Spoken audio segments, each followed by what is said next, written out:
now I have the pleasure to introduce the Cairo University team, which is represented by Sama. Yes. And I think you were like 7 members? 5 members. 5 members? Yeah. Yes, and yeah, I'm quite excited to see your work. Okay. Yeah. Hello everyone. Yeah, my name is Sama Fatia.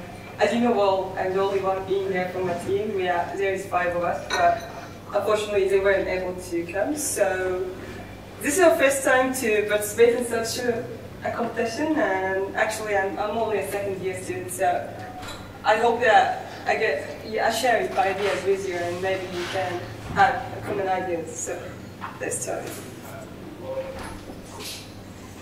So mainly, when we were told that we have to design a mission to Alpha Centauri, we thought about how can we put a certain objectives that work out for such a mission. So first of all, we're concerned about the interstellar medium and being closer to it. None of the missions now is only focused about like going to the moon or Mars. Only we are looking forward to go further. So the astrophysical examination of the atomic star, or even the flyby mission all over the way, is one of the main objectives that we're concerned about. Flyby basic exploration, as we are concerned, like Voyager is doing now, is the flyby mission has to take a lot of circumstances and objectives down into consideration. So as you can see here, it's a long way to go, and there's a lot to discover and know more about. We can't just keep estimating everything back here from Earth, so we have to send something like to estimate our first stage here from the interstellar medium back to till we go to Alpha Centauri.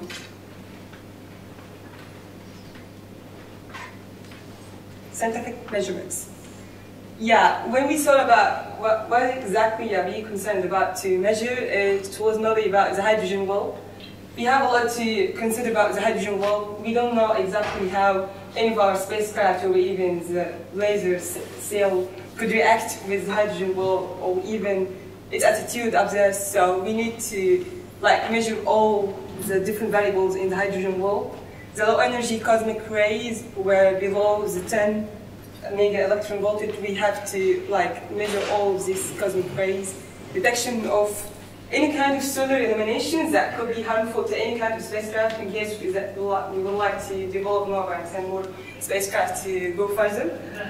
The sky scanning for particles, the plasma and magnetic fields, and that's actually where we'll help to define certain locations where we are about to have our way to go through the interstellar medium is concerned about the fluxes and all the magnetic fields that you may go through, so we have to measure all of these variables.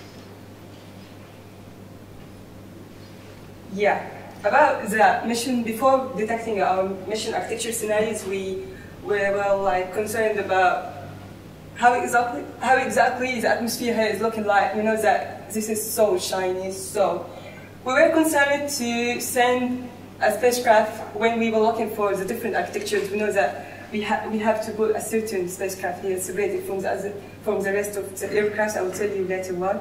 And we have to stay here for a week while to test the planetary system here and see what we can find before even deciding to go further. So our first scenario when we were brainstorming each other, we thought about sending a main ship and then releasing all kinds of CubeSats and nano satellites to have different missions. So it's sort of separate missions. Each one is going for a certain measurement.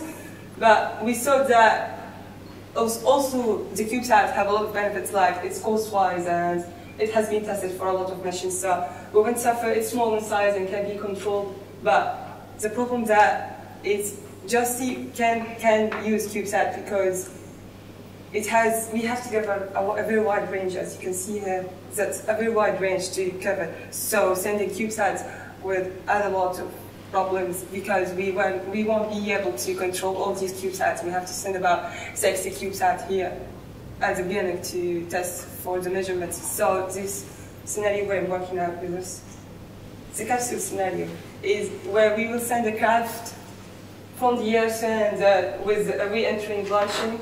So about this scenario, actually, we have like discussed a lot about it because it will be a lot of mass. So sending capsule and then releasing a lot of mass satellites to have also different missions like the CubeSat will have a very huge mass. So we were concerned about reducing the masses because, well, what we thought of is making it a separate aircraft or maybe separate probes where we can control every single probe and then add value to these probes. I will tell you later on.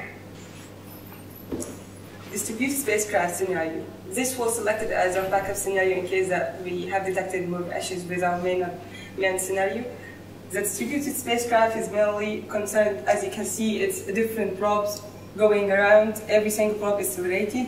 So there is a probe responsible for the power supply. It transmits wireless power to the other probe. And a probe having like a platform for the measurements, all the measurements, a different probe for its communication. But as you can see, the advantage is that we can spread a lot of probes and having certain mission. But well, let me tell you all of that. Yeah, it's good for that. Even if you have a failure in one of your probes, maybe it's a communication probe, you can send as well.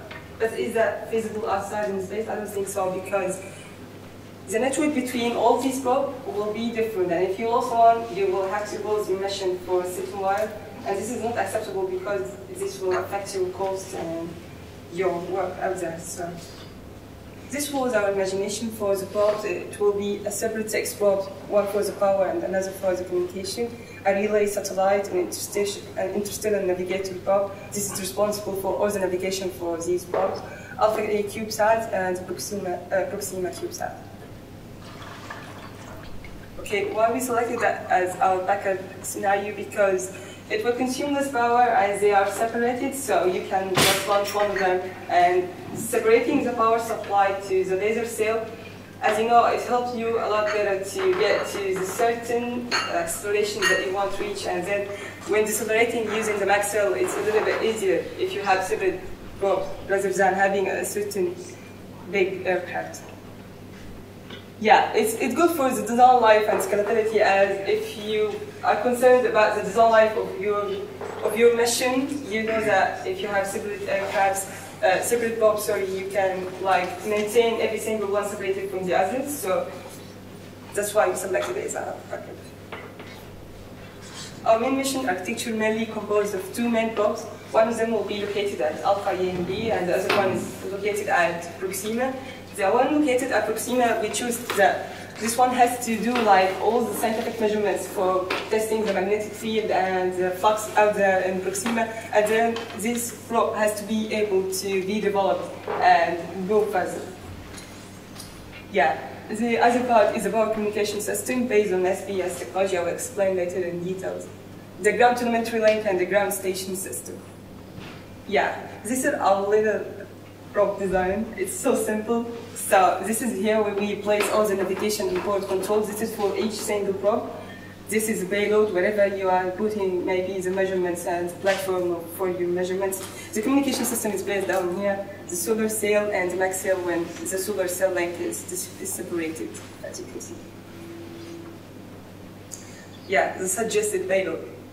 I know that's different from what you have presented, but we were thinking about sending that probe with exactly kind of measurements that we need to make. So we wanted to place all these stuff in Alpha and B because the probe here will need the magnetometer, the energetic and particle plasma spectrometer, long range resonance measure, because here we have to study all the planetary horizon of the Alpha A and B. But back in Proxima, we have to, we are affected so way much by the Doppler shift due to the shine in Proxima. So we used to put our RSS system to measure all the waves back at Proxima before going further with the same probe or even sending a different probe. Laser infrastructure. Yeah. Well, we thought about making an integration system. Okay, we'll take a little bit while on that because we have a lot to say about it. So, when you are thinking about sending a mission to space, basically you are concerned about how much you will pay for it. So, when we are making an integrating system, most of the the organizations now are working on integrated systems to save more money. So we decided to follow the D-star system as Travis was explaining. The D-star system, it's based they have already published a lot of papers about it. So it's all about based on solar power satellites, where you can use it to feed whatever you want in the space missions and send microwaves to supply power to the Earth back. So it has a lot of benefits, and it's already been working on, so you can use it as your base future technology before taking a step further in interstellar missions. Yeah, considering the cost returns, of course, if it was organized before, okay, it will be a good cost return if it's sending power back to the Earth through microwaves. So our decision wasn't to place it in the moon. Actually, we thought about placing it in the geo orbit because we want to make full usage, and placing it in the moon won't be sufficient to send the power back to Earth because there will be a lot of losses due to the dust and all this stuff. So until you are sure about placing the i4is, so you can't decide to go further than the geo unless you are sure that it won't be affected by the atmosphere. Our communication satellites. That's what we're talking about, the D-star. Yeah, you have all seen that before. It's a solar phase array lasers powered by the sun mainly. Yeah. So using this concept, it will provide speed. Well, the studies that we have been through, it showed that a spacecraft with 30 meter diameter reflector to 1 AU is approximately within 1 or 3 or 10, 30 days with speed about 1.2. That's the maximum for the speed of light. But it's 2.5 faster, about 3 AU, with continued elimination to 3 U, respectively to 10 tons spacecraft. And that's what we will be working on. It will reach to a CH3% of speed of light. And that's what we are concerned about, taking the acceleration very carefully, because we can't do enormous acceleration for the spacecraft while doing calculation, because you are not sure that the maxilla will be able to stop such a speed. So we're just following the basic steps. It's about optimizing return. As you all see, it's about nearly 50% efficiency converting the solar power to electric power and back again. There are some studies to reach about 70%, but we will work on the 50% efficiency within the first or second decade. It will reach to 70%. Yeah. So there is a lot of secondary long-term benefits that we have chosen. Yeah.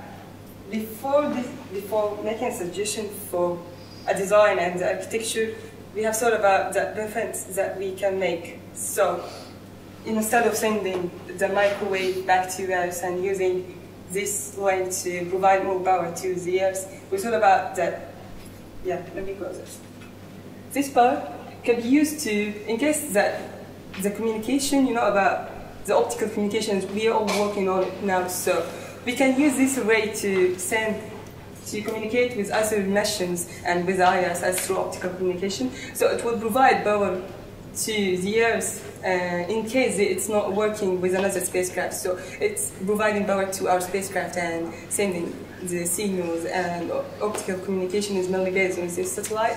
But when it's not working on sending signals, it will provide power to the Earth. So it has a lot of common benefits to different organizations. That I think that type of projects will have a lot of time and money. So it's okay to start by working on a huge SBS technology and start going further after we make sure that we can provide such power. As I was saying, we can use this system to propel different missions, not just for the deep space missions. Of course, we can use it in the debris movement and in following the asteroid, because it's a really huge power to use. Yeah, communication system. Well, the two people in my team were working on the communications. They thought that well, we can use between, of course, you know that the RF signal is a little bit better to use between the ground station and the relay satellite, because you can't use optical here because there will be a great losses to send it back to the Earth and will affect our signal to noise ratio.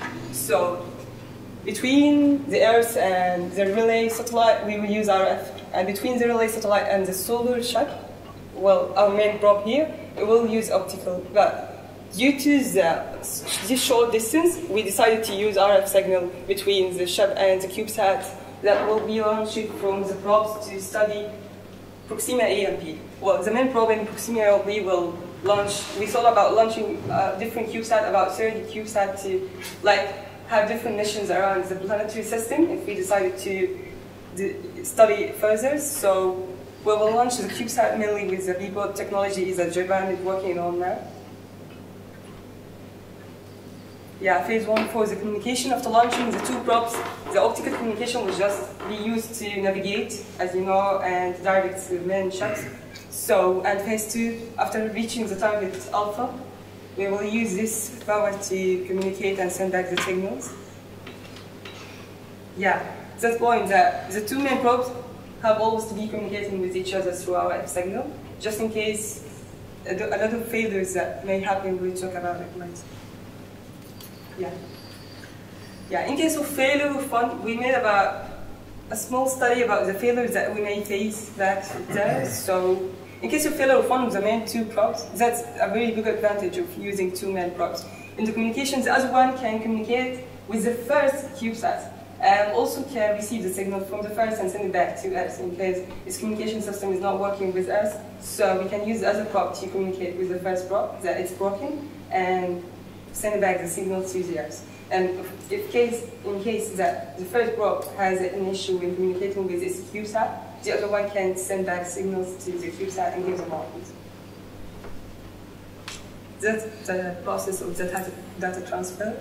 But sending the data, acknowledging of the data, check the arrival of the data. If it's a damaged data, then we have to resend it according to the priority of the data that we are receiving. And if it reaches correctly, then it's saved back to the ground station, and we can delete it from the memory to save the memory. Yeah, where we were doing a mass estimation for the power subsystem, and we have used a lot of previous studies that made by the JBL study.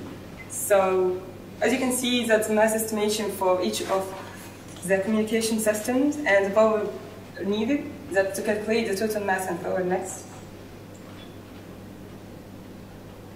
So we estimated that the total mass for a single probe will be about 15 to 30 kilograms, comparing with the mass transmitted from the power transmitter and the power receiver. The mass of the single triple CubeSat is 3 kilograms. As you know, the 3U CubeSat is 1 kilogram by 3, so it's 3 kilograms. The total mass of the communication system will be around 105 and 120 kilograms. So we estimated the power used to the CubeSat is about 22.5 to 45 watts. So it was about a total 900 watts of power to use. Yeah, ground station. Well, we were concerned about the ground station a lot because we didn't know such a mission, how could we receive a good signal from such, because the signal will have a lot of damages during the travel all the way through this distance. So we decided to use optical deep space network communication. It's not very we're not very sure that we can use it now, but we are sure that it will be ready within, I don't know, 20 years to use the ODS and to send the signal back to the Earth. As you can see, the signal sent to that's an example for the RF link and optical link to be used. Yeah, the missions for the antenna and the data delivery, acquiring the data from the spacecraft, transmit the command, and upload software modifications, track spacecraft position, perform very long baseline observations, measure variations in radio wave, gather science data, and monitor the network. So we were thinking about what can we do to make sure if we wanted to develop in our scenario one day.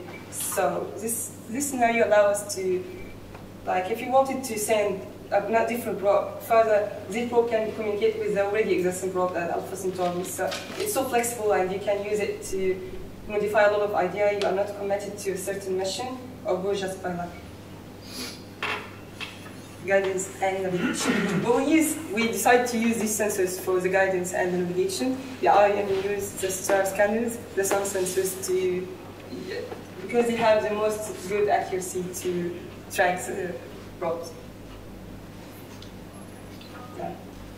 Well, that's a little video that we made about the steps of our mission, so I will show you our video.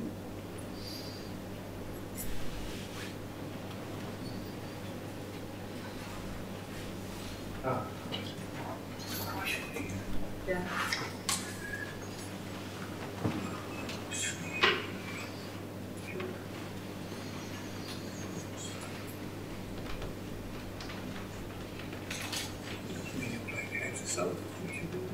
Yeah.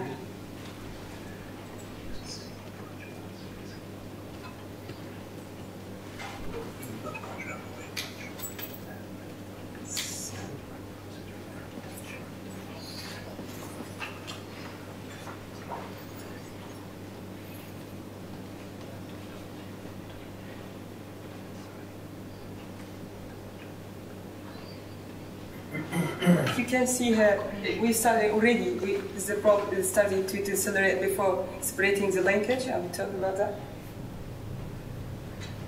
The deploying our maxil.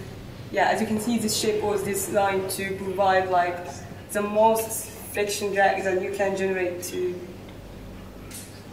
provide the deceleration you want to reach your target. So, yeah, I forget the name.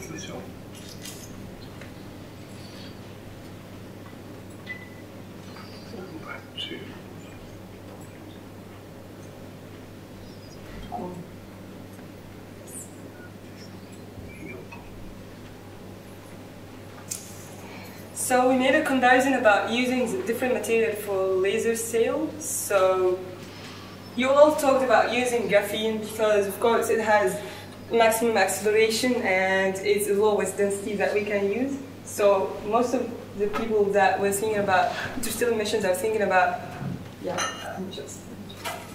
I'm thinking about using graphene, but we thought about using dielectric materials, aluminum.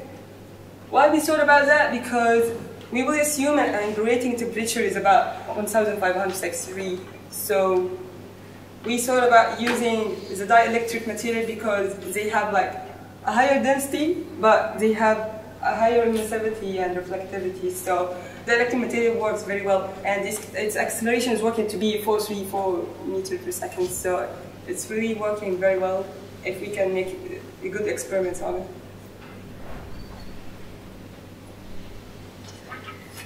Yeah, the configuration we used is clover leaf. Why we use that? Because as you have seen in the video, it was already decelerating before reaching its target and start the maxil deployment. So we thought about using clover leaf because you can tilt it, tilt any leaf in it. So I don't know why you can see.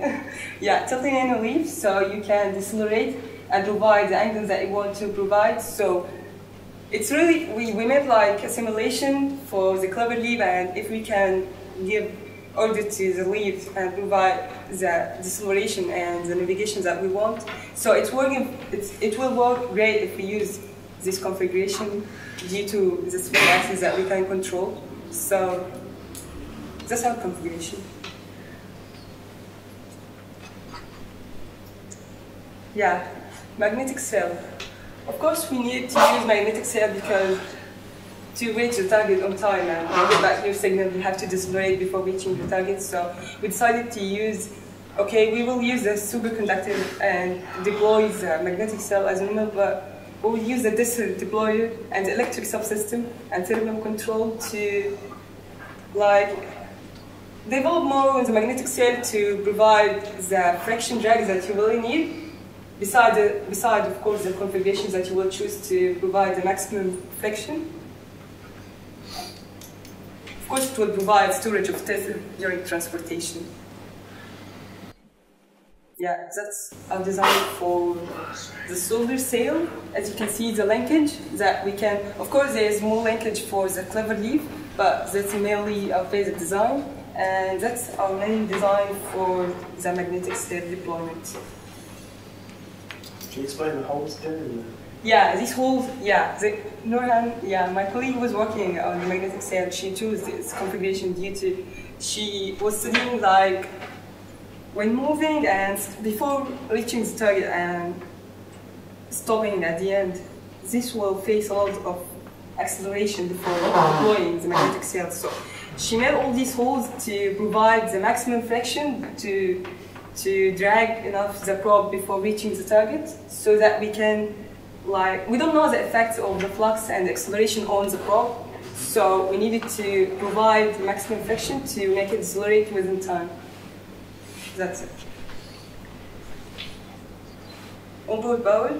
There were a lot of options for the onboard power, a nuclear reactor and Tesla, of course, but we thought about the RTGs because, well, they have been used for a while and they are available to use, and we're not sure that they will work out, but the problem there is about the fuel. The BU-238, it's run out, we can't find it anymore, so we made about research about studying the BU-238 to find out how much we can use.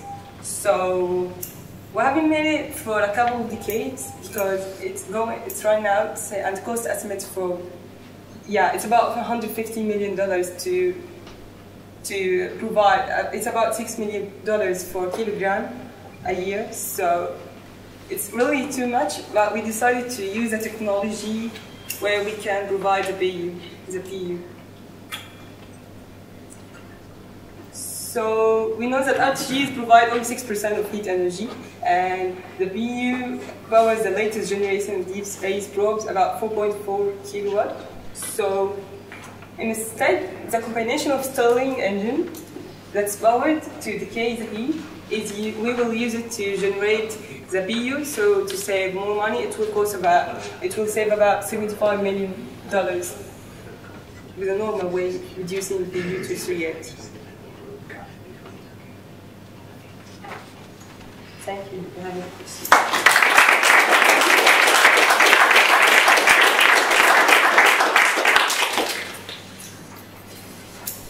Questions? Okay, so you said in one of your earlier slides that you were treating maintainability and reliability as separate issues. What do you mean by that? Yeah, when we thought about having different probes, we mainly choose that because we know that a lot may happen for such a mission. We don't know the atmosphere back there, the flux and the attitude of the material that we are sending back to the interstellar medium. So in case that we had failure in one of the probes, we can maintain it separately and fix it properly. And also we won't lose connections so that we can send another probe in case that the maintenance will take long. So we can send another probe to make sure it will be a good communicator with other probes already existing. That's what we meant by scalability. So you're talking about redundancy? Yeah, exactly. So the other thing is your relay station. So your RF goes from your ground to relay and your optical relay to the spacecraft. Where's your relay? Yeah, choosing a relay satellite is mainly based. Yeah, that one. Yeah, choosing a relay satellite. We're not thinking about choosing it in any certain orbit. Yeah, you have to make it in orbit away from the dead zone. Okay, but based upon the SPS technology, if we are going to use it, we are thinking about integrating the relay satellite with the solar power satellite will be existing there. So we won't decide the position of the relay satellite unless we are sure about if we can integrate it with the SPS technology to make sure it will provide communication to that ship and any other ship that we're sending in deep space. So. Okay. A question on, it was slide 23, you mentioned a JPL study, which you based on this. Was this a JPL study about laser sails? Yeah, about laser sail. It was about the communication subsystem. Certainly, we were looking forward about the latest study before starting from the scratch to see if you can use a a small mass communication system, so that we have reached so far from the GPL study. That's all we're going to need to communicate, as we are using optical communication back then, so that's all we had to use. And then, right, I think it's the next slide, slide 24. Is this the right one? Oh no, it's right. It's slide 28. So a bit further. You were talking about the attitude control. Yeah. And you've got IEMUs, you've got star scanners and mappers. I was wondering about the sun sensors. Are they really necessary? You've got a spacecraft where even more than normal, the mass is critical. The sun sensors are pretty coarse things. The spacecraft's going to be spending most of its lifetime a long way from stars. Yeah. Why have sun sensors? Yeah, this one is with the minimum weight. We thought about adding this one because at the beginning of the mission, it's not accelerating enough yet, and the laser is not working very well. So to make sure that we can always keep our eyes on the tracking of the probe, so we use sun sensors just in case that we weren't like well controlled. We have well control on the ship for going fast. It's a backup in case your star scanners. Yes, exactly. So what does your mission profile look like in terms of what cruise velocity you're hitting, how long do you accelerate for, how long does it take to get to the star system? You're talking about what side? So how long does it take to get to the star? What's your cruise velocity? How long do you accelerate for? Yeah, it's acceleration. What power lasers are you using? Yeah, that sort of thing. Yeah, well, about that, we just did.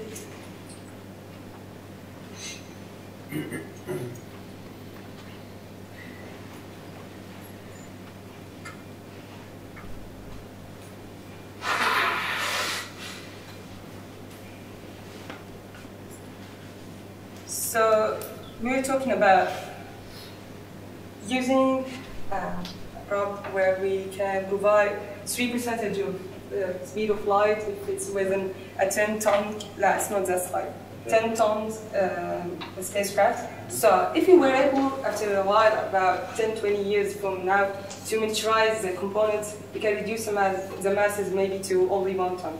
So it will be playing with a range of a different acceleration. So we haven't decided the time for the mission, but we are waiting to see if we can use a more miniaturized equipment. So you think if you went down to a 1-ton spacecraft, you could probably go faster than 3%? Yeah. And then it will be about 3% with the 10-ton kilogram spacecraft. And it's already, we already did our probe, and we inserted about 30 CubeSat, and it's already within the range of 10 tons. So don't forget the requirement is 100 years. Yeah. Which means you need to be hitting about 4.5–5% of the speed of light. So to do a 100-year mission. So yes. So you need to drop your mass, I guess. Yes.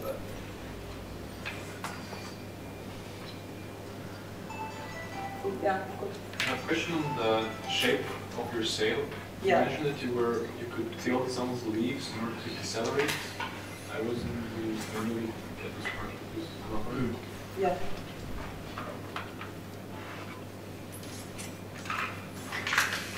Yeah, about the leaf. Yeah.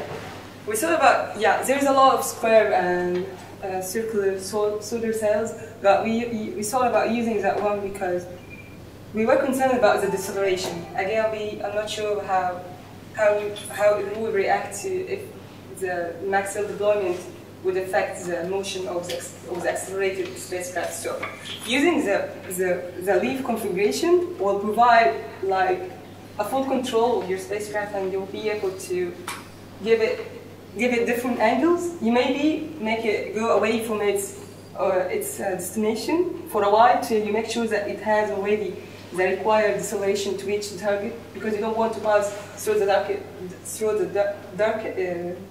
target without having the required velocity. So this one provides different angles, so you have like full control on your solar sail, your probe. So it's safer. Okay, so you don't really want to decelerate with this by just tilting the leaves. You just want to control where you will Yeah, it will help you in simulating the flow of the maximum deployment. So this one will just make you have a certain acceleration speed before making the maximum deployment. That's it. And so giving different angles. But how much do you think you need to decelerate to deploy this deceleration mechanism? Yeah, I think that we have to reach about. Yeah, we were talking about that. We have to reach about 0.1 speed of light before starting any kind of deceleration, because we don't want any damages to the maximum, because again we are not sure if the material will survive such a speed. So, yes. So that would be a very rigid structure then, wouldn't it? If you were having to control the little bits of it, it have to be a very rigid structure. Yeah. You use something like a very flimsy solar cell, you're not going to be able to. Yeah, we will use a normal solar cell links in any configuration, but we still think the codal leaf shape. Do you think that would survive it? I mean, if you start trying to move a bit, it's very yeah, it will survive within a small range of angles, okay. But we still, you have to... Okay, so this picture sort of exaggerates the amount you're going to bend. Really, it's just like tiny little perturbations on the surface. Yeah. How big is the sail? How big is the sail and how big is the mast? How big is the sail? Yeah, it's down to about 3 kilometers.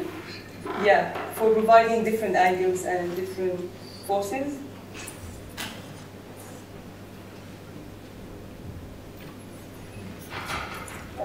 And so you use the graphene for your... No, yeah, we will use the dielectric material, the aluminum. Yeah, aluminum, yeah. Yeah, so what's the distance which the spacecraft is accelerating? What the days are? Is it like 1 light year, 2 light years? So when you... With 3 astronomical units. Yeah. Oh, okay, so it accelerates very quickly. Yeah. So, okay. Yeah. Just after, yeah. We will think about having gravity assistance from the Earth. We will launching directly from the Earth. We thought about launching from the ISS. It's a point that we have to think about seriously if we can launch these probes from the ISS. It will provide like the required initial velocity to start accelerating the solar cell, so it will be in safe zone if we can do that from the ISS. We are still thinking about it. So you're going to do gravity, you want to do gravity of the Earth? Yeah. So are you going to send it into the sun first and back out? Or because obviously in order to get a gravity system, it needs to have velocity to start with. Yes. So in order to then amplify the velocity on the exit. Yes. We are concerned about the flyby mission. We have to get full benefit from the flybys. So we thought about getting, if we launch it directly from the Earth, we think about having gravity assist to reach Jupiter before starting to maximize power to the solar cell. Okay. Yeah. So are you planning to, you said that, you just mentioned that you were planning to have a gravity assist from Jupiter. So from the sun on the Earth before we... Oh, okay, so, okay. Yeah. Okay, yeah, I thought you were... Yeah, we thought about using Jupiter as for the tester. We thought about sending one CubeSat, maybe as an satellite, depending on the mass, the total mass of the probe, to get full benefit of the tester around Jupiter, to make sure that we can provide initial power to different probes, and if we are going to send more probes after that. So it will provide power instead of losing all the power to the solar saving service. One question about the shape of the magnetic sail. You showed it has some weird structure. I'm not quite sure how the current flow exactly looks like through this plane holes. Yeah, this one has. Yeah, can you see this dash line? Yeah. Yeah, this is like a link like the cover leaf area. Yeah, the flow is passing through this linkage, is giving an angle for the maximum. So we haven't put the accurate angle yet, but this dash point is like an angle like this linkage down here, but it's providing free space for the flux to move and providing more friction. The concern is about this material, so we still have to do more before we decide that's our final configuration to make sure that the material will survive this flow. You get me? More about the flow of the current through your magnetic field. Yeah, the current is passing through all these dots, this length for the cover of the superconducting material. You get me? Yes. I'm not sure where it starts from, where it ends. Okay, so you're saying that, so I don't understand the stuff, you're saying that each of those holes is essentially like a mini max house. It's lots. Yeah. It's not like that whole thing is one max house, you're saying it's lots of them. Yeah, it's lots. Because obviously magnetically you're generating a magnetic field. Yeah, these linkages separating the small, the So you're seeing lots of magnetic fields interacting. Yes. And then you're somehow using that to control. We are using the different magnetic fields to be different angles that we are trying to design. But it requires a lot of work to make sure that you can control the small ones through the linkage between them to get different angles through variable magnetic field. That's what I'm trying to figure out. So they're independent, smaller magnetic cells. Yes. Okay. Yes, exactly. Yeah.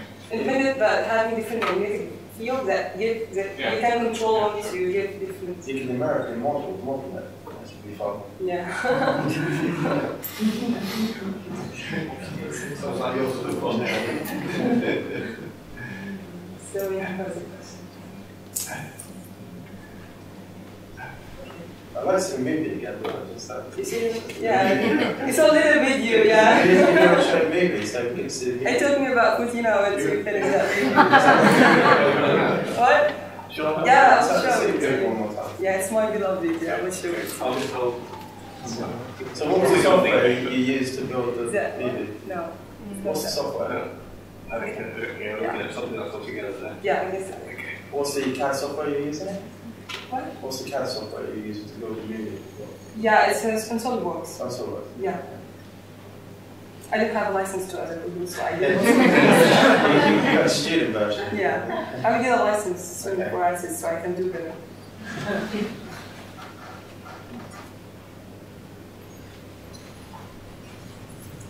It takes me a movie. Can you see the laser ray?